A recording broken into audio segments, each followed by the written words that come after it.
kuna shuru an ha humni ra mai na shuru ta boni ba ni se chakre ba shuba adu khum mai bo lon te se moi shura ma khum ma am chi a khum ma tong tho phiro chu ye cha te shura ba phi ma am chi ko thamam le adu ba ma na humni chu bai ki phi kang ma si da boni chu kum thana thiu hai ba kala thiu ni ichi abi ba chawu chu lai te kan ha na chu irang ni kala je mo ni moi na chu thi khum chaw boni na ai ke chen ma ne ai chen tong tong lai ni ma chi 폴본 레이와는 레이레 공업체 공리봉도 강태 마라 폴본 사람은 잘리와 이제는 마구 마구 파그라 보이사니 점점마 이시마나 바이브 룩자부는 ꯃꯇꯝꯒ ꯆꯍꯤ 7 9 ꯃꯃꯥꯡꯗ ꯕꯕꯥ ꯑꯃꯨꯛ ꯂꯩꯈꯤꯗ꯭ꯔꯦ ꯍꯥꯏꯗꯤ ꯑꯩꯉꯣꯟꯗ ꯃꯃꯥ ꯀꯞꯀꯅꯨ ꯑꯗꯨꯅꯤ ꯍꯥꯏꯕꯗꯣ ꯑꯩꯉꯣꯟꯗ ꯉꯁꯤꯗꯤ ꯑꯇꯣꯞꯄ ꯆꯠꯂꯨꯕ ꯀꯥꯟꯗꯗꯤ ꯍꯥꯏꯕ ꯉꯝꯃꯤꯀꯣ ꯑꯇꯣꯞꯄꯩꯗꯤ ꯅꯨꯄꯤ ꯑꯉꯥꯡ ꯂꯩ ꯏꯆꯥꯁꯦ ꯌꯦꯡꯉꯒ ꯃꯃꯥꯡ ꯊꯥꯕꯤꯌꯨ ꯍꯥꯏꯅ ꯍꯥꯏ ꯉꯝꯃꯤ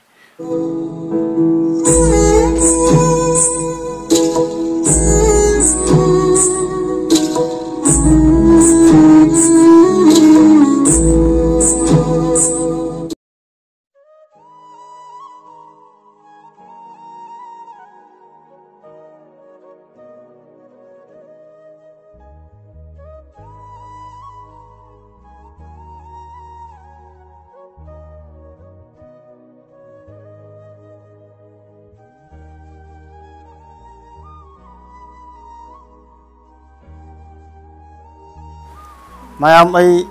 ꯏꯅꯥꯎꯕꯣꯅꯤꯒꯤ ꯐꯤꯔꯣꯏ ꯌꯥꯎꯕ ꯂꯥꯛꯄꯅꯦ ꯑꯗꯨꯒ ꯐꯤꯔꯣꯏ ꯌꯥꯎꯕꯗ ꯑꯩꯅ ꯍꯥꯏꯗꯤ ꯑꯃꯨꯛꯀꯤ ꯂꯥꯛꯄꯗꯗꯤ ꯌꯥꯝ ꯊꯣꯏꯗꯣꯛꯅ ꯑꯊꯧꯕ ꯂꯩꯈꯤꯗꯕꯗꯤ ꯃꯌꯥꯝꯅꯤ ꯏꯃꯥ ꯂꯩꯕꯥꯛꯁꯤꯒ ꯑꯗꯨꯒ ꯂꯣꯏꯅꯃꯛꯇꯤ ꯁꯨꯅ ꯆꯠꯄꯗꯤ ꯉꯝꯗ꯭ꯔꯦ ꯑꯗꯨꯒ ꯅꯤꯡꯊꯧꯈꯣꯡꯗꯒꯤ ꯑꯩꯅ ꯄꯥꯎ ꯂꯧꯕ ꯀꯥꯟꯗ ꯏꯅꯥꯎꯕꯣꯅꯤꯒ ꯂꯣꯏꯅꯅ ꯃꯈꯣꯏ ꯑꯍꯨꯝꯅꯤꯕ ꯍꯧꯖꯤꯛꯀꯤ ꯊꯧꯗꯣꯛ ꯑꯁꯤꯗ ꯃꯥꯡꯈꯤꯁꯦ ꯍꯥꯏꯕꯗꯤ ꯁꯝꯅ ꯍꯥꯏꯔꯕꯗ ꯀꯨꯀꯤꯒꯤ ꯃꯈꯨꯠ ꯆꯟꯈꯤꯕꯅꯤ ꯍꯥꯏꯇꯥꯔꯦꯀꯣ ꯑꯗꯨꯒ ꯑꯩꯅ ꯐꯤꯔꯣꯏ ꯂꯥꯛꯄ ꯀꯥꯟꯗ ꯃꯃꯥꯕꯨꯁꯨ ꯊꯦꯡꯅꯔꯦ ꯑꯗꯨꯒ ꯃꯃꯥꯒꯤꯁꯨ ꯏꯆꯥꯅꯨꯄꯥ ꯃꯣꯏꯒ ꯄꯨꯟꯅ ꯂꯩꯈꯤꯗꯕꯅꯦ ꯑꯗ ꯃꯃꯥꯏ ꯃꯅꯥꯛꯇꯁꯨ ꯑꯩꯅ ꯃꯃꯥ ꯑꯗꯨꯗꯤ ꯑꯩ ꯁꯨꯡꯁꯣꯏ ꯁꯣꯏꯗꯕꯤ ꯆꯪꯉꯛꯀꯅꯤ ꯍꯥꯏꯅ ꯍꯧꯖꯤꯛ ꯑꯗꯨꯗꯩ ꯊꯣꯛꯂꯛꯄꯒꯅꯦ ꯑꯩꯅ ꯂꯥꯛꯏꯁꯦ ꯑꯗꯨ ꯃꯃꯥꯒꯕꯨ ꯃꯁꯥꯃꯛꯀ ꯃꯃꯥꯒ ꯋꯥꯔꯤ ꯁꯥꯟꯅꯒꯦ ꯃꯌꯥꯝꯗꯨ ꯁꯦꯌꯔ ꯇꯧꯖꯔꯛꯀꯦ ꯍꯥꯏꯅ ꯑꯩꯅ ꯆꯪꯗꯅ ꯂꯥꯛꯄꯅꯤ ꯍꯥꯏꯕ ꯇꯥꯔꯦ ꯃꯃꯥꯒꯤ ꯑꯉꯥꯡꯁꯦ ꯀꯌꯥ ꯑꯣꯏꯗꯣꯏꯅꯣ ꯅꯤꯉꯣꯜ ꯃꯔꯤ ꯄꯤꯕ ꯑꯃ ꯈꯛꯇꯅꯤ ꯃꯥ ꯈꯛꯇꯔꯥ ꯅꯤꯉꯣꯜ ꯃꯔꯤ ꯄꯤꯕꯅ ꯃꯥꯅ ꯈ꯭ꯋꯥꯏ ꯑꯇꯣꯝꯕ ꯑꯣꯏꯗꯣꯏꯔꯥ ꯅꯠꯇ꯭ꯔꯥ ꯃꯥꯏ ꯃꯈꯥꯗ ꯑꯃ ꯂꯩ ꯅꯨꯄꯤꯗ ꯅꯤꯉꯣꯜ 3 ꯃꯊꯛꯇ ꯂꯩ ꯑꯗꯨꯒ ꯃꯥꯏ ꯃꯈꯥꯗ ꯃꯆꯟꯅꯨꯄꯤ ꯑꯃ ꯂꯩ ꯃꯥꯒ 5 ꯑꯗꯨ ꯀꯩꯅꯣ ꯀꯩ ꯍꯥꯏ ꯌꯨꯝ ꯀꯩꯁꯦ ꯅꯤꯉꯣꯜ ꯂꯣꯏ ꯄꯥꯜꯂꯕ 2 ꯄꯥꯜ 3 ꯄꯥꯜ 3 ꯄꯥꯜꯂꯦ ꯑꯗꯨꯒ ꯃꯥꯒ ꯃꯥꯏ ꯃꯈꯥꯏꯗꯣ ꯄꯥꯟꯗ꯭ꯔꯦ ꯃꯥꯗꯤ ꯀꯩꯅꯣ ꯇꯝꯃꯤꯕ ꯃꯥ ꯀꯔꯤꯅꯣ ꯃꯥ ꯇꯝꯃꯤꯗꯣ ꯍꯣꯏ ꯃꯍꯩ ꯇꯝꯃꯤ ꯍꯥꯏꯕ ꯇꯥꯔꯦꯀꯣ ꯆꯍꯤ ꯀꯌꯥꯃꯨꯛ ꯁꯨꯔꯦ ꯃꯥꯗꯤ ꯆꯍꯤ 12 ꯂꯩ ꯊꯣꯛꯂꯛꯑꯣ ꯍꯥꯏꯌꯣ 이천주 라오 하요 강났어. 네. 이천 라. 아도이디 마가 이천간이 요즘 반지. 아도 이나오 마이스남 말랭간 버싱고. 이스나오 마이스남 말랭간 베나오 세마디 저희 께서 되는. 저희 군이 쇼. 마지 비네. 마디 그이 뭐 담음라. 마시 레릭티나 마시 마카당 미드레. 오샤 뭐한 하우에바. 마파세 ꯉꯁꯥꯏꯒꯤ ꯑꯩꯈꯣꯏ ꯌꯨꯝꯁꯤꯗ ꯎꯔꯦ ꯃꯃꯥꯡ ꯁꯪꯒꯣꯏꯗ ꯂꯩ ꯏꯆꯥꯅꯨꯄꯤ ꯑꯇꯣꯝꯕꯤꯁꯤꯒ ꯃꯆꯥꯅꯨꯄꯤ ꯑꯇꯣꯝꯕꯤꯗꯣ ꯑꯁꯤꯒ ꯑꯗꯒꯤ ꯃꯇꯝꯗꯨꯗ ꯏꯆꯥꯅꯨꯄꯥꯗꯣ ꯄꯤꯛꯏꯕꯀꯣ ꯄꯤꯛꯑꯒꯁꯨ ꯃꯤꯖꯥꯎ ꯃꯤꯁꯥꯡꯅꯤꯅ ꯑꯗꯨꯒ ꯃꯥꯅ ꯃꯄꯥꯁꯦ ꯅꯥꯔꯛꯇꯅ ꯑꯩꯈꯣꯏꯁꯦ ꯃꯃꯥꯡ ꯁꯪꯒꯣꯏ ꯂꯩꯕꯗ ꯅꯥꯗꯅ ꯃꯥꯅ ꯁꯦꯀꯨꯔꯤꯇꯤ ꯑꯣꯏ ꯃꯇꯝꯗꯨꯗ ꯂꯥꯏꯔꯤꯛꯁꯤ ꯃꯈꯥ ꯇꯝꯊꯕ ꯉꯝꯗ꯭ꯔꯦ ꯃꯥꯅ ꯃꯤ ꯈꯨꯗꯤꯡꯒꯤꯅꯦ ꯃꯗꯣꯝ ꯆꯥꯍꯣꯏꯗ ꯏꯅꯥꯎꯅꯨꯄꯤꯅꯦ ꯃꯤꯡ ꯆꯟꯕꯤꯌꯨ ꯏꯅꯥꯎꯆꯤꯇꯥ ꯍꯥꯏꯕꯁꯤꯗ ꯃꯥꯁꯨ ꯃꯄꯥꯁꯤꯗ ꯀꯜꯂ ꯂꯣꯏꯅ ꯍꯥꯏꯕꯤ ꯄꯩꯁꯥ ꯊꯥꯕꯤꯗꯣ ꯃꯌꯥꯝꯁꯤꯅ ꯈꯨꯔꯥ ꯃꯇꯣꯟꯁꯤꯡꯁꯤꯅ ꯃꯥ ꯍꯦꯛꯇ ꯀꯜꯂꯗꯤ ꯍꯥꯏꯅ ꯌꯥꯝꯅ ꯇꯩ ꯆꯥꯗꯅ ꯍꯧꯋꯦꯕ ꯑꯩꯈꯣꯏꯁꯦ ꯏꯆꯥꯁꯤꯡꯁꯤꯁꯨ ꯁꯨꯗꯨ ꯃꯄꯥꯁꯤ ꯅꯥꯈ꯭ꯔꯕꯅꯤꯅ ꯑꯗꯩꯗꯗꯤ ꯏꯆꯥꯅꯨꯄꯥꯅ ꯃꯥ ꯁꯨꯃꯥꯏꯅ ꯀꯧꯋꯦ ꯑꯗꯨ ꯆꯠꯂꯨꯒꯦ ꯍꯥꯏꯅ ꯁꯦꯀꯨꯔꯤꯇꯤꯁꯤ ꯉꯥꯛꯑꯒ ꯃꯄꯥ ꯂꯥꯏꯌꯦꯡꯉꯦ ꯑꯗꯨ ꯂꯥꯏꯌꯦꯡꯉꯒ ꯑꯗꯨꯅ ꯑꯃꯨꯛ ꯐꯔꯗ꯭ꯔꯥ ꯍꯥꯏꯁꯨ ꯐꯠꯇꯕ ꯑꯗꯨꯝ ꯍꯦꯟꯖꯤꯜꯂꯦ ꯑꯗꯒꯤꯗꯤ ꯑꯩꯈꯣꯏꯁꯤ ꯑꯗꯨꯝ ꯃꯇꯝꯁꯤ ꯑꯗꯨꯝ ꯍꯦꯟꯖꯤꯜꯂꯦ ꯏ ꯄꯤꯌꯨ ꯑꯗꯨ ꯄꯤꯌꯨ ꯍꯥꯏꯕꯗꯤ ꯎꯄꯥꯏ ꯂꯩꯇ꯭ꯔꯦ ꯄꯨꯊꯔꯛꯑ ꯃꯃꯥꯡ ꯁꯪꯒꯣꯏꯗ ꯂꯩꯕꯁꯤ ꯌꯥꯝ ꯅꯥꯇꯩ ꯆꯥꯗꯦ ꯍꯥꯏꯔꯦ ꯑꯩꯈꯣꯏꯅ ꯁꯤ ꯌꯨꯝꯐꯝꯁꯤꯗ ꯑꯃꯨꯛ ꯈꯜꯂꯦꯀꯣ ꯋꯥꯈꯜ ꯈꯜꯂ ꯂꯩꯕ ꯀꯥꯟꯗꯁꯤꯗ ꯃꯄꯥꯁꯤ ꯅꯣꯡꯃ ꯍꯦꯟꯖꯤꯜꯂꯛꯑꯦ ꯑꯩꯈꯣꯏ ꯆꯤꯡꯗꯅ ꯈꯥ ꯂꯩꯌꯦꯕꯀꯣ ꯅꯣꯡꯃ ꯍꯦꯟꯖꯤꯜꯂꯛꯑꯦ ꯑꯗ ꯃꯥꯅ ꯃꯣꯏꯔꯥꯡꯗ ꯊꯕꯛ ꯁꯨꯕ ꯆꯠꯈ꯭ꯔꯒ ꯑꯍꯤꯡ ꯅꯣꯡꯃ ꯄꯥꯟꯕ ꯅꯨꯃꯤꯠꯀꯤ ꯑꯍꯤꯡꯁꯤꯗ ꯌꯥꯝ ꯀꯧꯋꯦ ꯏꯝꯐꯥꯜ ꯑꯣꯡꯕꯤ ꯏꯆꯥ ꯅꯨꯄꯤꯁꯦ ꯏ ꯂꯧꯕꯒꯤ ꯀꯩꯅꯣ ꯇꯧꯕꯗꯨꯗ ꯑꯩꯉꯣꯟꯗꯒꯤ ꯂꯧꯔ ꯄꯤꯌꯦꯕꯀꯣ ꯏ ꯄꯤꯌꯣ ꯍꯥꯏꯕ ꯆꯥꯟꯅꯕꯁꯤ ꯂꯩꯇ꯭ꯔꯦ ꯑꯩꯉꯣꯟꯗꯒꯤꯅ ꯏ ꯆꯤꯡꯉꯦꯅ ꯑꯗ ꯁꯤ ꯄꯤꯛꯏ ꯃꯇꯝꯗꯨꯗ ꯃꯁꯤ ꯄꯤꯛꯏꯕ ꯍꯥꯏꯗꯤ ꯃꯥꯏ ꯆꯍꯤ ꯂꯦꯞꯇꯕꯗꯣ ꯑꯗꯩꯗꯤ ꯆꯍꯤ 7-8ꯃꯨꯛ ꯁꯨꯔꯦ ꯃꯥ ꯁꯤꯔꯤꯁꯦ ꯑꯗꯨꯒꯗꯤ 이도 삐래 가나디 우파에도 구멍에 구멍이 이자니 빠지나 모양다 시민디 타박 추이보고 타박 추고시다 이bunga 나빠시 마홍 없네 라오 하이버시다 마치디 하이버가 제일레바 고양이 밤비시 제일 가나다 무슨 마파시 야라 칸게 아니디 거기시 나때 자락다버시다 무슨 이몽왕 청구되고 레신버가 아니 안진기나 쏘았으면 지금 군해 난 하이 안진 약한물 레비하네 아니 자니 바시 마사니 바시 nga이 보리 마바시 자리 바 이거는 마 엄마 이거는 나가기 태복 줄일 러비나 미슈락데 이탕극단에 조가리고 하이바 라이는 양체 라가 나하고 짝나로 하이바 짝나로 하이바 가나시다 거기 짝치 ngàn mấy sự cha thì coi ai cha rồi hai vị cha này phải chứ mà nó cha thì cha rồi mà ai giáo thì cha khi cha gần đấy cha rồi anh lấy đi anh ấy thì mà chỉ là mình đang đi cô anh cái đâu đấy nó ngà là cái nào chỉ mà là có mai cái gì mà anh chỉรู้นี่cha ngàn cha nó rồi ngàn cha nó rồi và mình đang đuổi mà mình đang đấy anh chăm đá cái gì chỉ là những cha nó rồi cha nó còn cái cha lao hai cái nào cha này phải chứ bữa nào lấy chất rồi hả cả ako'y makisab hawri imo nang napasi ka na nang dahil ay nang jing ay han man pura si pura ga apasi pamsi swai ji nge mami to sami boy ay kang tab ay puri silam ga dai hay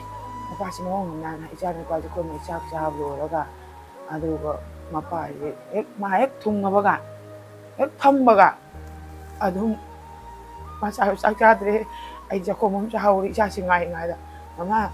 바바시 그냥 또 안 할. 마사도 우게 할비기 나이비 오름네. 사실 마파 마미 차이가 좀 레이터 좀 로이 그래. 내기 좀 레이래. 레이래가 내기 좀 마시 레이터만 이거는 마파기 로라 까나다 묵차가 맞다고. 내기 마시 까이 데우미야는 마찬가지 카나락래. 자는 홍충이도 좀 반드레도 가. 꾸이들이 자는 좀 반기지. 에디 까노 떠오래. chắc kể ở môi trường này đấy mà ba làm chắc là cả thì chú là cả sĩ sinh làm tích chút thà đó nên là cái mà lúc đó mà đều mà là tích thà bây giờ ai lấy tâm ra tốt tùy vào có từ này để mà vùng này cái tốt tùy vào anh ngắm này hôm nay về mà mình có câu từ về mà thì anh hôm nay mà là chú anh chú là luôn có một cái tiệc là có một bác tàu cũng chết lắm mày 아니 어쨌든 좀 뭐가 사는 아이네 부에 있잖아. 지면 좀 맞전지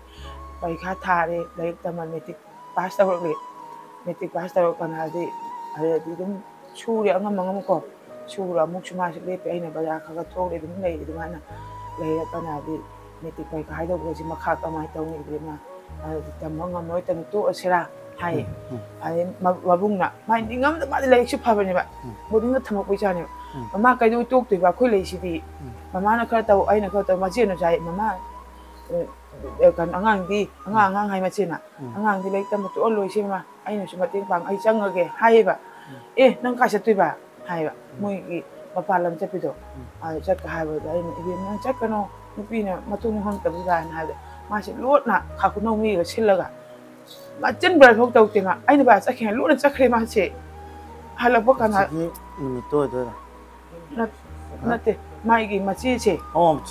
mà chị cái lấy tầm một cái nào cũng vậy mà bà lấy tầm một cái chắc khi mà chị mà bà làm đã mà bà làm chắc khi cái nào mà chị lấy tầm hơn nữa đấy đây mà chị mà bà bao phong nữa đấy để bao phong nữa cái này mà về mà chị college tầm ở bên nào đây mình thích cái mặt tung ngang hay vậy cái mỗi tầm mình chị nâng tầm được đây cái hai bạn đây mà nào 다시 또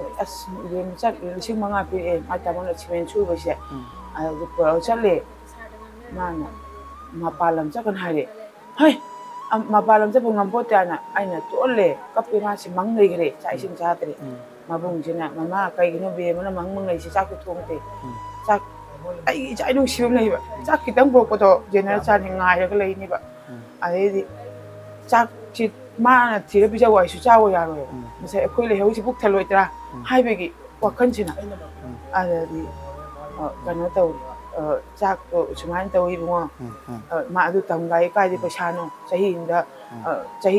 ꯂꯤꯁꯤꯡ ꯅꯤꯐꯨ ꯅꯥꯏ ꯑꯗꯨꯒꯤ ꯃꯔꯛꯇꯁꯨ ꯑꯃꯨꯛ ꯊꯥꯗꯣꯏꯅꯦ ꯃꯗꯨꯗꯤ ꯑꯩ ꯂꯩꯁꯤꯗꯤ ꯀꯔꯤꯒꯤ ꯍꯥꯏꯅ ꯃꯆꯦꯁꯤ ꯂꯥꯏ ꯂꯧꯅꯔꯦ ꯆꯪꯈ꯭ꯔꯒ ꯃꯥꯅ ꯇꯝꯕ ꯊꯥꯖꯤꯟꯈ꯭ꯔꯦ ꯃꯥ ꯆꯪꯈ꯭ꯔꯦ ꯑꯗꯨꯒꯤ ꯃꯆꯟꯁꯦ ꯂꯤꯁꯤꯡ ꯀꯨꯟ ꯍꯥꯟꯅ ꯊꯥꯗꯣꯔꯛꯑꯦ ꯑꯗꯨ ꯃꯆꯤꯟ ꯃꯅꯥꯎ ꯇꯧꯔꯒ ꯊꯥꯗꯣꯔꯛꯑꯒ ꯑꯩꯈꯣꯏꯒꯤ ꯄꯣꯔꯣꯝꯄꯥꯠꯀꯤ ꯅꯦꯟꯊꯣꯏ ꯍꯥꯏꯕ ꯉꯥꯟꯊꯣꯏ ꯍꯥꯏꯕꯁꯤꯅ ꯑꯗꯨꯒ ꯇꯧꯔꯦ ꯑꯗꯒꯤꯗꯤ ꯃꯥꯅꯁꯨ ꯑꯩꯈꯣꯏ ꯃꯄꯥ ꯁꯨꯃꯥꯏꯅ ꯂꯩꯇꯦ ꯋꯥꯏ ꯈꯪꯕꯅꯤꯅ ꯈꯤꯇꯪ ꯃꯇꯦꯡ ꯌꯦꯡꯉ ꯑꯗꯨꯝ ꯇꯝꯃꯛꯂꯦ ꯆꯍꯤꯁꯤ ꯄꯨꯔꯥ ꯂꯣꯏꯔꯦ ꯆꯍꯤ ꯃꯈꯥꯏ ꯇꯉꯥꯏꯔ ꯀꯅꯥꯗꯅꯦ ꯃꯥꯅ ꯇꯧꯔꯤꯁꯦ ꯆꯍꯤ ꯃꯈꯥꯏ ꯇꯉꯥꯏꯔ ꯀꯅꯥꯗ ꯅꯠꯇ꯭ꯔꯥ ꯑꯗꯩꯗꯤ ꯂꯣꯏꯔ ꯑꯗꯨꯒꯤ ꯌꯥꯝꯃꯛꯇ꯭ꯔ ꯀꯅꯥꯁꯤꯗ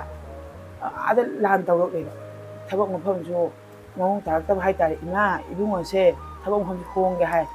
ꯑꯩ ꯅꯨꯄꯤ ꯃꯐꯝ ꯆꯪꯕꯗꯤ ꯌꯥꯗꯦ ꯃꯥꯅ ꯆꯠꯇꯣꯏꯁꯦ ꯑꯩ ꯏꯕꯦꯝ ꯑꯗꯨꯗꯤ ꯄꯨꯊꯣꯔꯛꯑꯣ ꯇꯤꯀꯦꯠꯇꯨ ꯈꯨꯗꯛꯇ ꯀꯛꯑꯒ ꯊꯣꯛꯂꯛꯂꯣ ꯏꯕꯨꯡꯉꯣ ꯏꯃꯥꯁꯤ ꯀꯩꯗꯧꯒꯦ ꯍꯥꯏ ꯑꯃꯨꯛ ꯆꯪꯉꯣ ꯏꯕꯨꯡꯉꯣ ꯃꯐꯝ ꯆꯥꯅ ꯅꯆꯦꯒ ꯌꯥꯎꯕ ꯃꯐꯝꯗ ꯆꯪꯉꯣ ꯅꯆꯦ ꯌꯥꯎꯗꯕ ꯃꯐꯝ ꯖꯒꯥ ꯆꯪꯕ ꯌꯥꯗꯦꯀꯣ ꯅꯪ ꯀꯩꯅꯣ ꯅꯪ ꯍꯥꯏꯕꯗ ꯊꯣꯛꯂꯛꯂꯦ ꯊꯣꯛꯂꯛꯄꯒ ꯍꯞꯇꯥ ꯐꯥꯗꯦꯕ ꯃꯥꯁꯦ ꯊꯣꯛꯂꯛꯄꯒ ꯃꯄꯥꯟ ꯂꯝꯗꯒꯤ ꯊꯣꯛꯂꯛꯄꯒꯅꯦ ꯍꯞꯇꯥ ꯐꯥꯗꯦ ꯃꯄꯥꯟ ꯀꯥꯏ ꯂꯩꯔꯝꯃꯦ ꯃꯣꯏ ꯇꯥꯃꯤꯜ ꯅꯥꯗꯨ ꯍꯥꯏꯕ ꯀꯩꯅꯣ ꯆꯠꯂꯦ ꯃꯥꯏ ꯊꯕꯛ ꯁꯨꯕ ꯀꯩꯁꯥꯄꯨꯔꯁꯤꯗ ꯑꯣꯀꯦ ꯑꯗꯩꯗꯤ ꯀꯩꯅꯣ ꯇꯧꯔꯦ ꯑꯗꯨ ꯊꯣꯛꯂꯛꯄꯒ ꯑꯩꯅ ꯁꯤꯗꯗꯤ ꯀꯃꯥꯏꯅ ꯇꯧꯅꯤ ꯃꯃꯥ ꯑꯗꯨꯗꯤ ꯑꯩꯈꯣꯏꯒꯤ ꯇꯥꯃꯣ ꯃꯆꯥꯅꯤꯄꯥ ꯀꯩꯅꯣꯗ ꯀꯔꯤ ꯍꯤꯌꯥꯡꯊꯥꯡ ꯀꯩꯅꯣ ꯇꯧꯋꯦ ꯋꯥꯁꯣꯞ ꯇꯧꯋꯦꯕ ꯑꯗꯨꯗꯤ ꯃꯃꯥ ꯕꯦꯝꯃꯒꯤ ꯃꯇꯦꯡꯇꯁꯨ ꯑꯣꯏꯅꯉꯥꯏ ꯗꯗꯥꯒꯤ ꯃꯅꯥꯛꯇ ꯌꯥꯎꯔꯨꯒꯦ ꯔꯪ ꯁꯪ ꯂꯤꯁꯤꯡ ꯀꯨꯟ ꯁꯥꯏ ꯌꯥꯏꯌꯦ ꯑꯗꯨꯗꯤ ꯍꯩꯇ꯭ꯔꯁꯨ ꯈꯔꯗꯤ ꯄꯤꯅꯤꯗꯅ ꯍꯥꯏꯗꯅ ꯃꯥ ꯁꯤꯗ ꯋꯥꯛꯁꯣꯞꯇꯨꯗ ꯑꯃꯨꯛ ꯔꯪ ꯀꯥꯝꯕꯒꯤꯗꯣ ꯌꯥꯎꯋꯦꯕ ꯌꯥꯎꯔꯒ ꯂꯩꯕꯁꯤꯗ ꯕꯣꯅꯤꯒ ꯃꯣꯏꯁꯦ ꯌꯥꯝꯅ ꯅꯨꯡꯁꯤꯅꯕ ꯍꯥꯏꯇꯥꯔꯦ ꯅꯨꯄꯤ ꯑꯗꯨꯃꯥꯏꯅ ꯂꯩꯃꯤꯟꯅꯔꯦ ꯀꯔꯤꯝ ꯈꯟꯗ꯭ꯔꯦ ꯂꯩꯔ ꯀꯅꯥꯗꯤ ꯏꯆꯥꯅꯤꯄꯥꯁꯤ ꯊꯣꯛꯂꯛꯑ ꯀꯅꯥꯗꯗꯤ ꯏꯔꯥꯡꯁꯤ ꯂꯥꯛꯑꯦꯗꯅ ꯏꯔꯥꯡꯁꯤ ꯂꯥꯛꯑꯒ ꯏꯆꯥꯅꯤꯄꯥꯁꯤ ꯑꯥꯗ ꯆꯠꯈ꯭ꯔꯦ ꯏꯔꯥꯡ ꯂꯥꯛꯇ꯭ꯔꯤꯉꯩ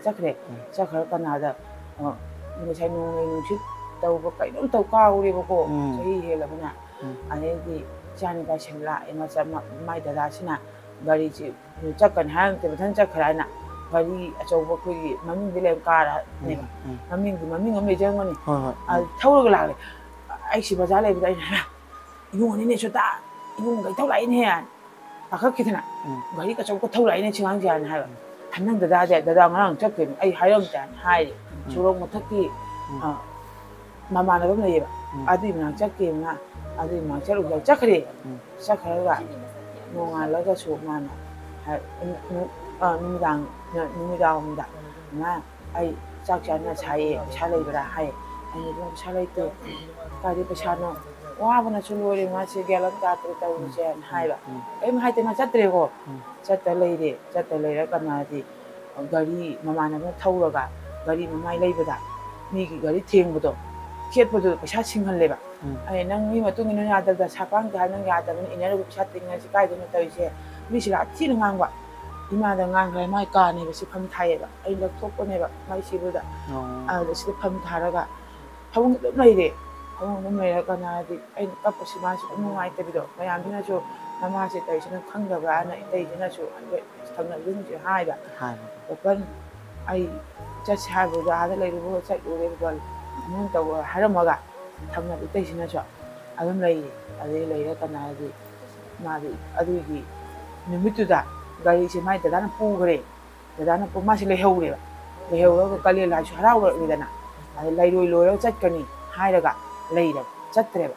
ꯑꯗꯩꯗꯤ ꯆꯠꯇ꯭ꯔꯒ ꯅꯤꯅꯤ ꯍꯨꯝꯅꯤ ꯆꯣꯟꯊꯈ꯭ꯔꯦꯕ ꯂꯥꯏꯒꯤꯁꯨ ꯂꯥꯟ ꯂꯥꯛꯈ꯭ꯔꯦꯗꯅ ꯂꯥꯟ ꯂꯥꯛꯄꯁꯤ ꯃꯥꯁꯤ ꯍꯟꯗꯛꯇ ꯎꯄꯨꯗꯩ ꯄꯨꯊꯣꯔꯛꯏꯅꯦ ꯃꯇꯝꯗꯨ ꯅꯥꯎꯔꯤ ꯂꯤꯆꯩꯒ ꯄꯥꯏꯌꯦꯕ ꯆꯠꯂꯝꯃꯦ ꯃꯥꯁꯦ ꯑꯗꯨ ꯆꯠꯇꯅ ꯃꯥꯒꯤ ꯃꯇꯝꯗꯨꯗ ꯇ꯭ꯔꯦꯅꯤꯡ ꯆꯠꯄ ꯅꯍꯥꯔꯣꯟꯒꯤ ꯌꯥꯎꯒꯦ ꯑꯔꯥꯝꯕ ꯌꯥꯎꯒꯦ ꯈꯨꯃꯛꯂꯦꯕ ꯔꯤꯂꯤꯐ ꯀꯦꯝꯒꯤ ꯃꯌꯥꯝꯁꯨ ꯃꯩꯆꯥꯛ ꯂꯥꯛꯄꯗꯣ ꯑꯩꯈꯣꯏꯁꯦ ꯀꯟꯕ ꯆꯠꯂꯦꯕ ꯑꯩꯈꯣꯏ ꯅꯤꯡꯊꯧꯒꯤ ꯍꯦꯛ ꯈ꯭ꯋꯥꯏ ꯐꯥꯔꯁꯇ ꯁ꯭ꯀꯨꯜ ꯉꯁꯥꯏ ꯎꯅꯕ ꯑꯉꯥꯡꯁꯤꯡꯗꯣ ꯃꯣꯏꯒꯅ ꯍꯦꯛ ꯍꯧꯃꯤꯟꯅꯔꯛꯄꯅꯦꯕ ꯑꯩꯁꯦ ꯄꯥꯔꯇꯤ ꯌꯥꯎꯔꯁꯨ ꯑꯗꯒꯤ ꯅꯤꯁꯥꯒꯤ ꯐꯥꯔꯁꯨ ꯅꯤꯁꯥꯕꯨꯡ ꯌꯥꯎꯔꯁꯨ ꯑꯩꯈꯣꯏ ꯍꯧꯃꯤꯟꯅꯔꯛꯄꯅꯦꯕ ꯑꯗꯩꯗꯤ ꯑꯗꯨꯗꯩꯗꯣ ꯑꯩꯈꯣꯏꯅ ꯂꯥꯏꯟ ꯀꯝ ꯇꯧꯔꯦ ꯄꯣꯛꯑꯒ ꯃꯌꯥꯝꯒꯤ ꯁꯦꯕꯥ ꯇꯧꯗꯅ ꯁ꯭ꯀꯨꯜꯁꯤ ꯂꯩꯔꯝꯕꯅꯦꯕ ꯍꯧꯖꯤꯛꯅ ꯀꯣꯂꯦꯖꯇ ꯍꯣꯡꯊꯈ꯭ꯔꯦꯗꯅ ꯑꯗꯩ ꯂꯩꯔꯦ ꯑꯗꯨꯃꯥꯏꯅ ꯁꯦꯕꯥ ꯂꯩꯔꯦ ꯑꯗꯩꯗꯤ ꯉꯁꯥꯏ ꯃꯩ ꯊꯥꯔꯛꯄ ꯕꯣꯝ ꯀꯥꯞꯄꯛꯄꯗꯣ ꯑꯗꯗꯤ ꯏꯆꯥꯅꯨꯄꯥꯈꯣꯏꯁꯤ ꯀꯥꯏ ꯆꯠꯈ꯭ꯔ ꯊꯤꯔꯦꯕ ꯑꯗꯩꯗꯤ ꯊꯤꯔꯦ ꯃꯃꯥ ꯑꯁꯤ ꯂꯩꯔꯤ ꯃꯃꯥ ꯅꯪ ꯀꯥꯏ ꯂꯩꯕꯅꯣ ꯂꯥꯛꯑꯣ ꯍꯥꯏ ꯂꯥꯛꯑꯣ ꯍꯥꯏꯗ ꯃꯃꯥ ꯑꯩ ꯏꯆꯦ ꯂꯩ ꯃꯥꯁꯤ ꯌꯦꯡꯉꯒ ꯁꯣꯛ ꯂꯩꯔꯝꯃꯦ ꯃꯃꯥ ꯂꯥꯛꯑꯣ ꯆꯠꯁꯜꯂꯣ ꯍꯥꯏ ꯑꯗꯨꯝ ꯃꯃꯥ ꯅꯪ ꯆꯪꯉꯨꯀꯣ ꯑꯩ ꯁꯤꯗ ꯏꯃꯥꯟꯅꯕꯤ ꯑꯃ ꯂꯥꯛꯑꯦ ꯁꯤꯅꯦꯕ ꯑꯩꯅ ꯆꯠꯄ ꯌꯥꯗꯦ ꯏꯕꯨꯡꯉꯣ ꯆꯠꯄ ꯌꯥꯗꯦꯅ ꯍꯥꯏꯗ ꯃꯥꯗꯤ ꯉꯁꯥꯏꯒꯤ ꯃꯣꯏꯁꯤ ꯇꯤꯝ ꯁꯥꯔꯛꯏꯕꯣꯏ ꯆꯠꯅꯉꯥꯏ ꯁꯨꯃꯥꯏꯅ ꯇꯧꯔꯁꯤ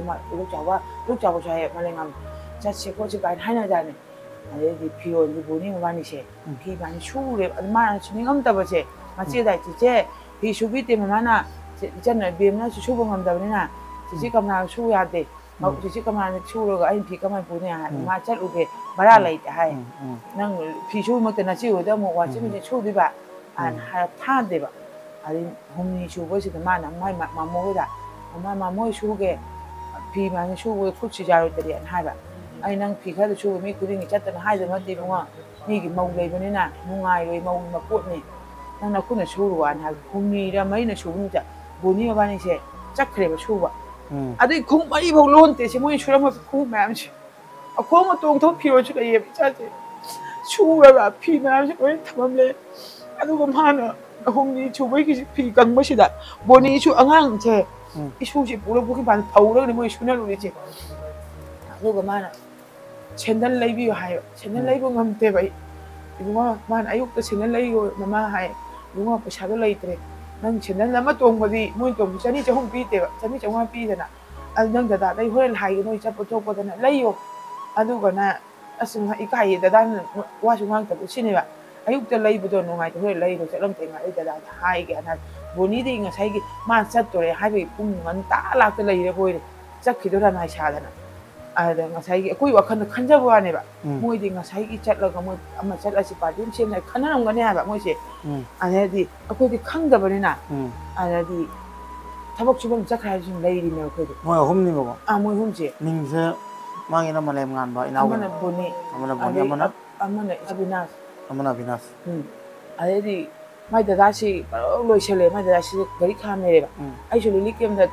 ꯄꯨꯡꯁꯤꯡꯒꯤ ꯁꯦꯝꯗꯣꯛꯑꯦꯕ ꯃꯌꯥꯝꯁꯤ ꯆꯥꯛ ꯏꯁꯤꯡ ꯁꯦꯕꯥꯁꯤꯒꯤ ꯆꯠꯂꯦꯕ ꯕꯣꯔꯗꯤꯡ ꯀꯩꯅꯣꯗ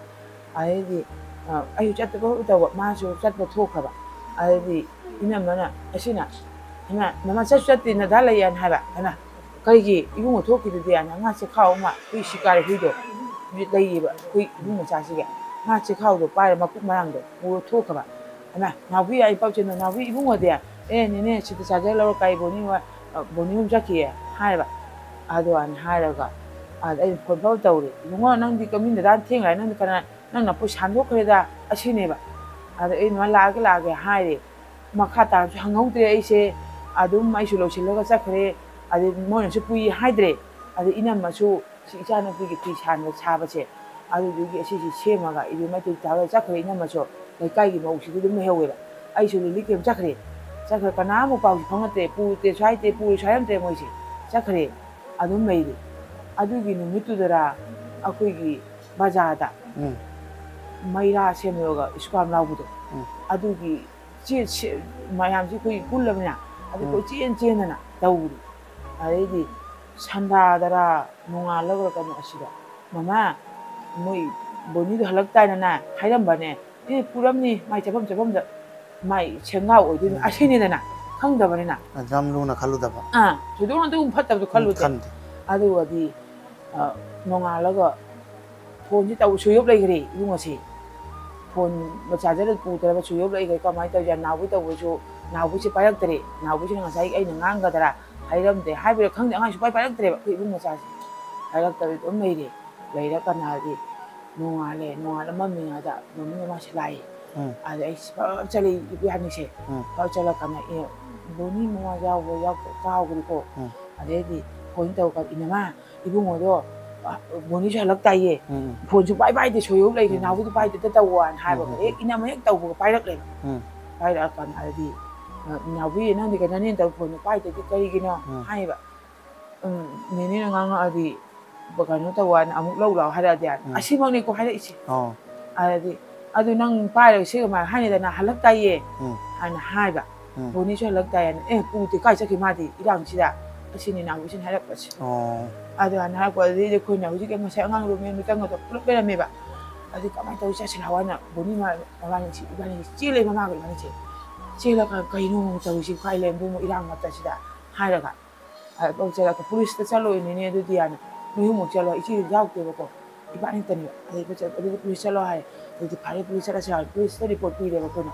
ꯄꯨꯂꯤꯁꯇ ꯔꯤꯄꯣꯔꯠ ꯄꯤꯕꯗ ꯃꯣꯏꯁꯤ ꯅꯤꯅꯤ ꯍꯨꯝꯅꯤ ꯍꯞꯇꯥꯃꯨꯛꯁꯤ ꯀꯔꯤꯝ ꯑꯩꯈꯣꯏ ꯍꯥꯏꯔꯛꯇꯦꯕ ꯑꯩꯈꯣꯏ ꯍꯥꯏꯔꯛꯇꯕꯁꯤ ꯀꯃꯥꯏꯅ ꯇꯧꯗꯣꯏꯅꯣ ꯃꯦ ꯀꯃꯥꯏꯅ ꯇꯧ ꯑꯉꯥꯡ ꯑꯅꯤꯁꯦ ꯍꯦꯛꯇ ꯑꯩꯅꯅꯦ ꯃꯣꯏꯗꯤ ꯊꯣꯏꯗꯣꯛꯅ ꯂꯣꯏꯅꯗꯦꯕ ꯑꯩꯒꯤꯗꯤ ꯉꯁꯥꯏꯒꯤ ꯄꯥꯔꯇꯤ ꯃꯌꯥꯝꯒꯤ ꯑꯄꯨꯟꯕ ꯂꯨꯞꯀꯤ ꯄꯨꯜꯂꯨꯔꯕꯅꯤꯅ ꯃꯦ ꯀꯃꯥꯏꯅ ꯇꯧꯗꯣꯏꯅꯣ ꯏꯆꯥꯁꯤꯡꯁꯦ ꯀꯥꯏ ꯂꯩꯔꯝꯗꯣꯏꯅꯣ ꯅꯣꯏꯕꯨ ꯍꯥꯏꯅ ꯍꯦꯛꯇ ꯂꯣꯏꯕꯅꯦ ꯑꯅꯤꯁꯦ ꯅꯦꯅꯦ ꯊꯤꯔꯤ ꯉꯥꯈꯣ ꯄꯨꯂꯤꯁꯀꯤ ꯋꯥꯁꯨ ꯇꯥꯈꯤꯁꯦ ꯑꯩꯈꯣꯏ ꯆꯪꯕ ꯌꯥꯗꯕ ꯖꯒꯥꯁꯨ ꯌꯥꯎꯔꯤ ꯍꯥꯏꯅ ꯍꯥꯏꯔꯦ ꯃꯣꯏ 이제 ꯂꯧꯕ ꯆꯥꯡ ꯂꯧꯔꯦ ꯑꯗꯩ ꯑꯩꯁꯨ ꯈꯪꯆꯦꯠ ꯃꯆꯤ ꯂꯥꯡ ꯕꯔ ꯆꯠꯈ꯭ꯔꯦꯕ ꯑꯩꯁꯤ ꯀꯔꯤꯅꯣ ꯍꯥꯏꯁꯤ ꯈꯪꯈꯤꯗ꯭ꯔꯦ ꯑꯗꯩꯗꯤ ꯃꯣꯏꯒꯤ ꯂꯝꯕꯤꯗ ꯊꯦꯠꯄꯗꯣ ꯑꯁꯤ ꯒꯥꯔꯤꯗ ꯑꯁꯤ ꯐꯣꯇꯣ ꯌꯥꯎꯕꯅꯤ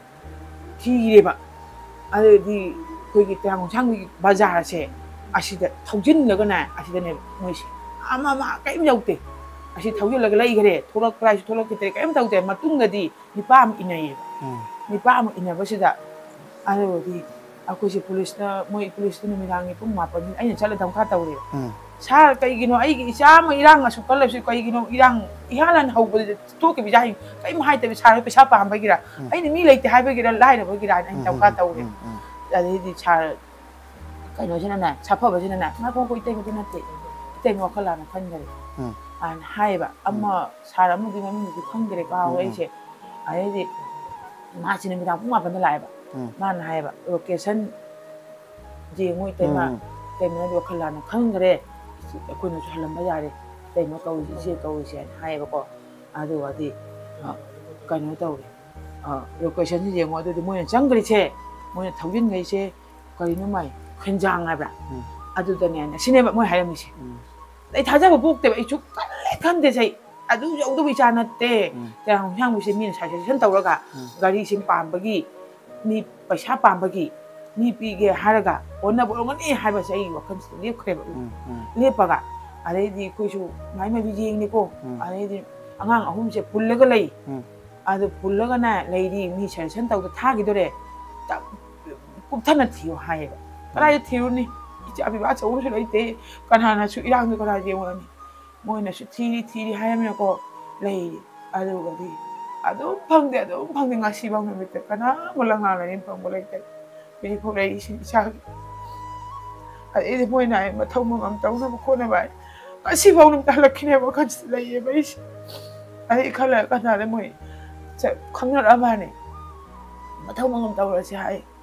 ꯑꯩꯅꯅꯦ ꯃꯊꯧ ꯃꯉꯝ ꯇꯧꯕꯗꯣ ꯇꯧꯔꯣꯏ ꯏꯆꯥꯁꯨ ꯐꯪꯗꯕꯗꯨꯗ ꯑꯝꯇ ꯌꯥꯅꯗ꯭ꯔꯦ ꯑꯗꯩꯗꯤ ꯑꯃꯨꯛ ꯇꯧꯔꯣꯏ ꯏꯆꯥ ꯀꯩꯗꯧꯕꯩ ꯃꯥꯡꯗꯣꯏꯅꯣ ꯀꯩꯗꯧꯕꯩ ꯁꯤꯗꯣꯏꯅꯣ ꯃꯌꯥꯝ ꯂꯥꯟ ꯆꯠꯂꯁꯨ ꯈꯣꯠꯂꯁꯨ ꯍꯥꯏꯌꯦꯀꯣ ꯑꯗꯩꯗꯤ ꯑꯩꯈꯣꯏ ꯏꯕꯨꯡꯉꯣ ꯑꯃ ꯑꯗꯨ ꯏꯃꯥꯟꯅꯕꯤꯒꯤ ꯏꯆꯥꯅꯨꯄꯥꯁꯦ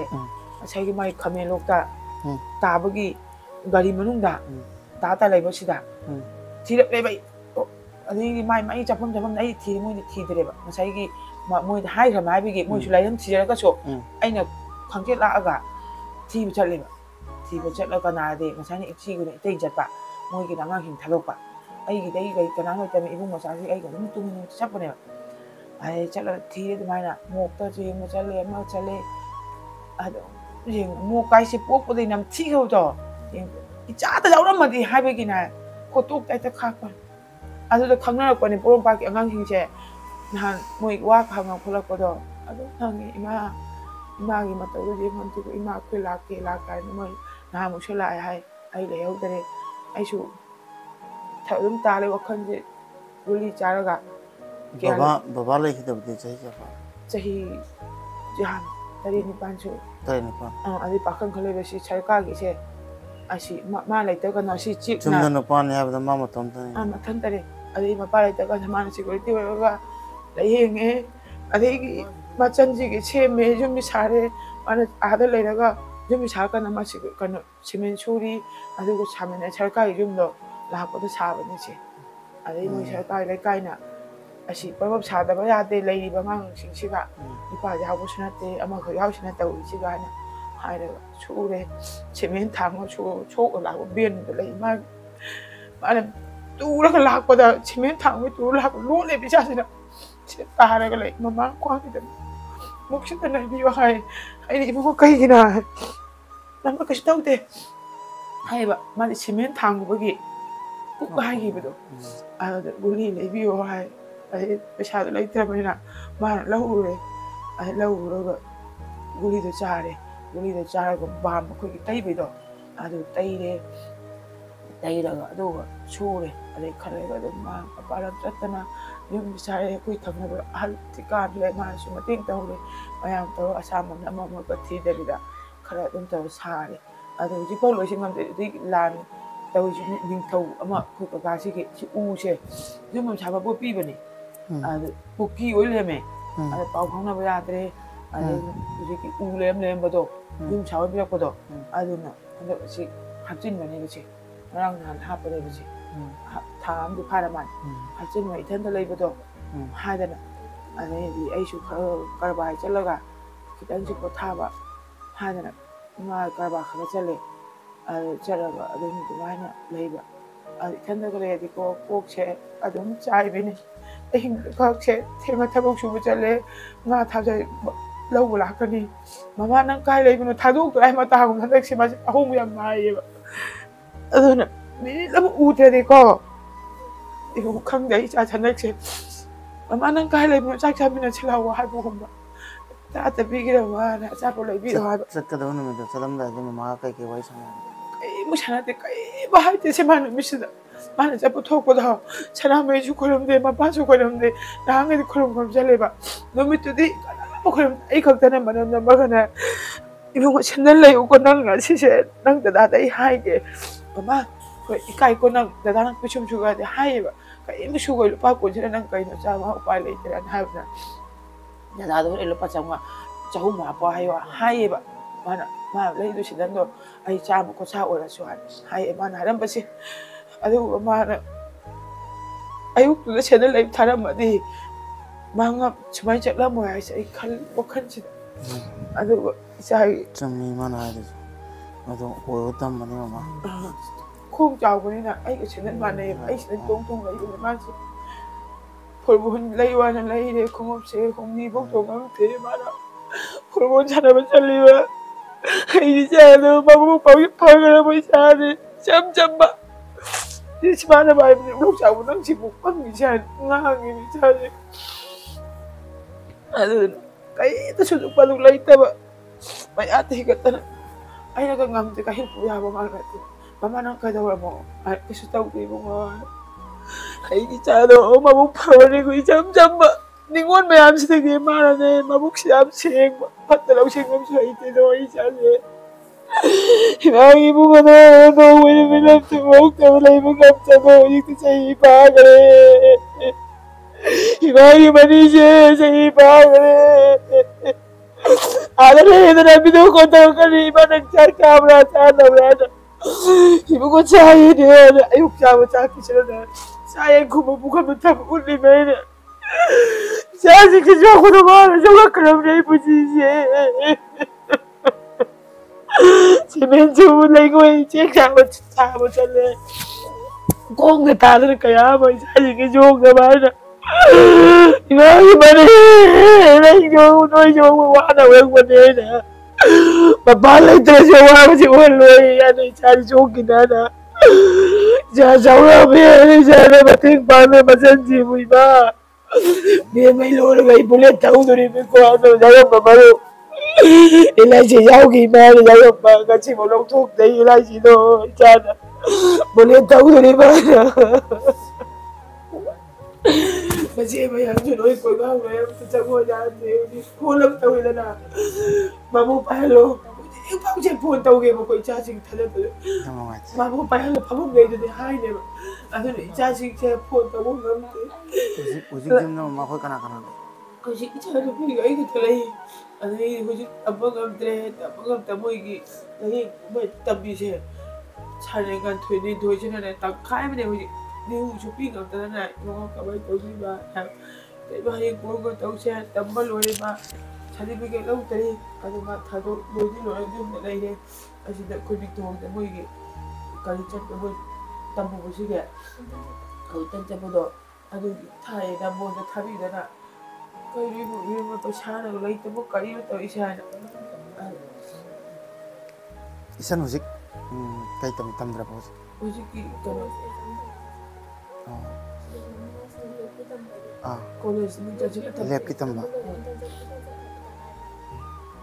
mau nak mai tom dang nang ada wai sana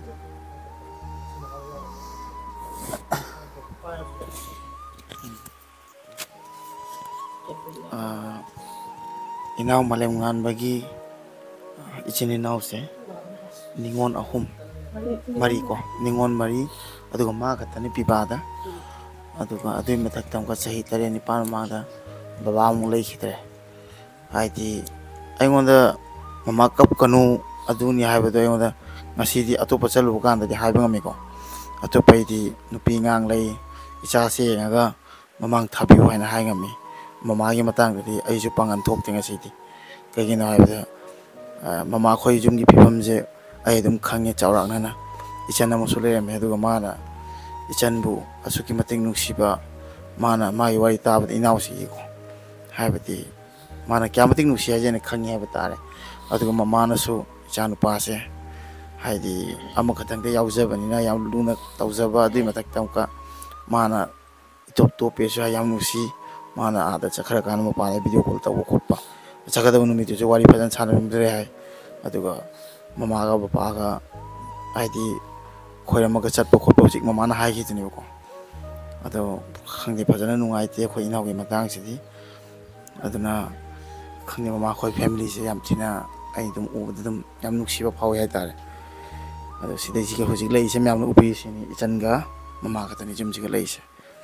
sidabu akhoina aina laaga nuksina waring hak sanaba awaba saruk yaba samaina akhoina mi moina mate masa moiraga akhoi masena awaba taba kana si yengnadraga timyam kari haigani aduna atopa topa aina haigadabadi moidi mangkhre haina akhoi gi leikhidabani mongda thamdana haidi mangkhre misingi mongda thambiba aduga somdana irangda yaukibajena hadina dina haigijin siam thina pende aduna ai meeting changhaningi haiba tare सरकार की रोम दकी आई की video इंपिरम बतारगदि समाय support तौबिपा अतुना तौ पुक्चेल चावबै चिनाउ trust लेबो खोटपा असमायना अवाब तारबे family सिंगजे समना हाइबदा अखोना मसिंग थिदोगदि 200 फाउ coast तौ माने 200 300 फाउ हाइरोने को अदुदि ma'am अखोय मसिन कुछ समगा लोइना इचन इमा मैम जे सपोर्ट होनिंग हाइबा तारे ngasi aina support tawibasina lapaga laaga mama khoi ma'am इचन khoi मैम जे थिंगनारगा awabasa saruk yari aduga nungai tabai ngata ko mama je nga saju thingnare na aduga lakani hai laksabani nungsiba masak yam nungsiba ichan ma lerami na wasigi ichan gasu myam da saktak charake ichan thokpa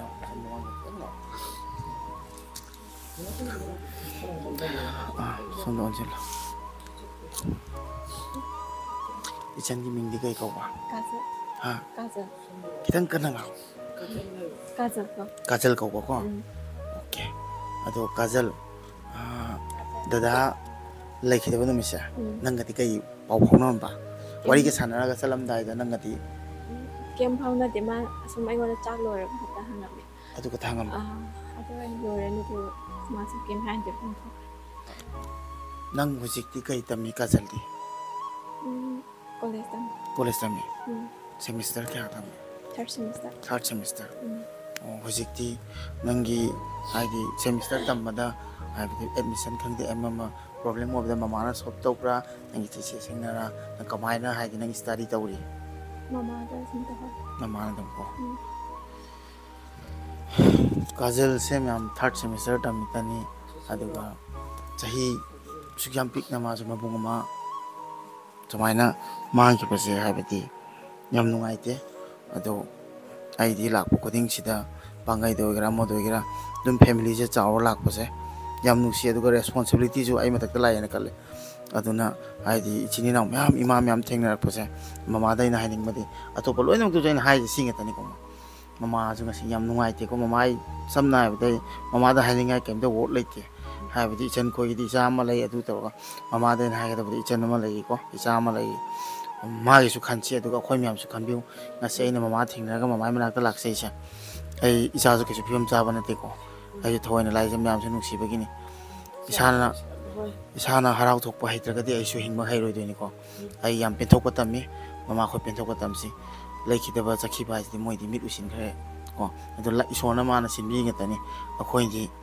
numito mana sida chalam dragadi ai su accident hoba numito mama na khama mi chalu no na aina chalam dragadi ꯑꯗꯨꯃꯥꯏꯅ ꯉꯥꯛꯇ ꯂꯣꯏ ꯈꯜꯂꯤ ꯑꯗꯨꯒ ꯃꯊꯛꯀꯤ ꯇꯝꯃꯛꯄꯒꯤ ꯃꯇꯨꯡ ꯏꯟꯅ ꯑꯣꯏ ꯑꯗꯨꯅ ꯅꯨꯡꯁꯤꯔꯕ ꯏꯅꯥꯎ ꯑꯁꯤꯁꯨ ꯑꯗꯨꯃꯥꯏꯅ ꯇꯝꯕꯤꯔꯛꯄꯒꯤ ꯃꯥꯁꯦ ꯀꯨꯏꯅ ꯑꯩꯈꯣꯏ ꯃꯔꯛꯇ ꯂꯩꯌꯨ ꯍꯥꯏꯅ ꯇꯝꯗꯕꯅꯦꯅ ꯈꯟꯗꯣꯛꯑꯁꯤ ꯑꯗꯨ ꯈꯟꯕꯒ ꯂꯣꯏꯅꯅ ꯉꯁꯤ ꯏꯆꯥ ꯃꯌꯥꯝ ꯑꯃ ꯐꯪꯕꯤꯔꯤꯕ ꯃꯃꯥꯒꯤ ꯏꯆꯤꯟ ꯏꯅꯥꯎ ꯃꯌꯥꯝ ꯑꯃ ꯐꯪꯕꯤꯔꯤꯁꯦ ꯁꯨꯃꯥꯏꯅ ꯑꯩꯈꯣꯏ ꯄꯦꯟꯊꯣꯛꯄ ꯇꯝꯁꯤ ꯍꯥꯏꯕ ꯇꯥꯔꯦ ꯃꯃꯥ ꯑꯗꯨ ꯃꯃꯥ ꯀꯔꯤꯝ ꯈꯟꯕꯤꯒꯅꯨ ꯑꯩꯁꯨ ꯅꯆꯥꯃꯛꯅꯤ ꯈꯟꯕꯤꯌꯨ ꯑꯗꯨꯒ ꯏꯆꯟꯅꯁꯨ ꯅꯪ ꯑꯩꯕꯨ ꯃꯕꯨꯡꯃꯛꯅꯤ ꯈꯟꯕꯤꯌꯨ ꯑꯗꯨꯒ ꯑꯋꯥ ꯑꯅꯥ ꯂꯣꯏꯅ ꯑꯩꯈꯣꯏ ꯍꯧꯖꯤꯛ ꯉꯁꯤ ꯁꯨꯃꯥꯏꯅ ꯈꯪꯅꯔꯛꯑꯕꯅꯤꯅꯀꯣ ꯁꯔꯨꯛ ꯌꯥꯃꯤꯟꯅꯁꯤ ꯍꯥꯏꯕ ꯇꯥꯔꯦ ꯃꯃꯥ ꯑꯗꯣ ꯑꯩꯈꯣꯏ ꯃꯌꯥꯝ ꯄꯨꯜꯂꯒ ꯍꯔꯥꯎꯅ ꯍꯤꯡꯗꯕ ꯌꯥꯗꯦ ꯄꯨꯟꯁꯤ ꯍꯥꯏꯖꯔꯤ ꯃꯃꯥ ꯑꯩꯈꯣꯏ ꯁꯨꯃꯥꯏꯅ ꯍꯤꯡꯗꯕ ꯁꯨꯡꯌꯥ ꯌꯥꯗꯦ ꯑꯩꯈꯣꯏ ꯃꯃꯥꯡ ꯊꯥ ꯇꯥꯕꯅꯤ Chalo lại sẽ làm biết trả lại tôi sẽ trả lại nó có nhưng mà cha thì nó rất ấu đúng cha chỉ không nhận ta cái phone phóng nó có cảm ơn number cô đi atune mama ije number lo grage mama ju isai number lo biro isan ga su pau phona gani mama ga ju pau phona gani number lambung ilak ma lo sillo aduga nangi si da laitre dum khan gan ko me am lai de ko aduna mama aina lai se adugini ai nga sa hai duni ai sanga kani ai khang da bagini jum khange ichana sma lai bani na khang ba makhai angami makhai changani aduna ai hujik ai di inau gi da lai mama khoi khang ne ko aduna som da chen sma khoi khang ne mama khoi khang ne matang matang sma ne khang ne ko ai gi ju adum yum se ai gi mani mata se chak thok pa tang khan jai ni ko mama khan ngai ta ba to bi na ko aduna sa sa dum lak bu khujing ngami ke ai dum chang kan ha ba ta ai khang na ba ni na du phone da phone lai le ko phone ni dum pau phone na si mama mama ka ta na te lambi chat pa kan da koi gi nisaban phamba ni khang de ima ha ta thula re na call di dum nungsi mama ni na du number lo hor ka adu mama da phone tang kan ta ho le di adu ka to kan cha nang kai de le hang ge to ni o mama si de le na adu anytime to ga dum pau phone na de ni ba ai mama pupi ba mama ka ta na mama na ti adu du na su mama khoi ju a ta le se pen thok pun le si cha se as ai na pok cha ba ni me am gi ma cha o tre na adu na yam harawi ni mama su ai mama khoi gi samai la ga awa ba saruk ya ri sa ta ana na se de gi mama khoi nam loi nu nung si na pun ni na ga makha ta na hing ni se ko adu angam angam ba khoi se loi no khut samaga angam angam ma tek tong ni se hai ta ko mama khoi chen khoi khoi loi pau phone na se ba sini mama ina pen da ko khalaw hai ba te ai on da puning da nungai ta ba adu awa ba ta ri ba khoi gi kang nei pa ta ai na mai te mo oru bani na ai na a da ing chik na lening de adu na la ga mathang ai theng na ba chali sin adu ina tha 3 months le ya 90 days ai theng na ga da de je ko le sin na myam adu ga adu mai thi da de 100 mathak ta ne khoi athau bai chin naw sin ko but aina angamba aina khanguba adu mai ta ne hujik atei jo mani khak chang me myam je season na ba ngam da bai ni but puti na mathang la kani amuk changani adu mai tawra gi family dum grow taw chakani am tang na loi bana te tuna ai puti na na som da la pira ma khorom de lam dre moina lui adu mai na kaim da khanbi ganu aina haijaning badi amata ni khanbiu icha sine wana aina nga si phibam ne to ije hai di myam na udai wani ko aina ayuk te ni si khong yo pogla ije aina khangi kyang wai ba do adu na myam ai wa bu su yeng biu aina nuksi bagi ni adu ga pura sin thum ngam de na waro ba to bi ganu mathang da muk la kani amuk thengna gani adu ga sum samai sum ai gi ichine naw ichan myam imam myam loina mang hai ba di sor holi powder dum pun gani ha ba ta machi matang hai ga video solution chare ga du mama ko phone number lo na ga dum makha ta pa pa chare ga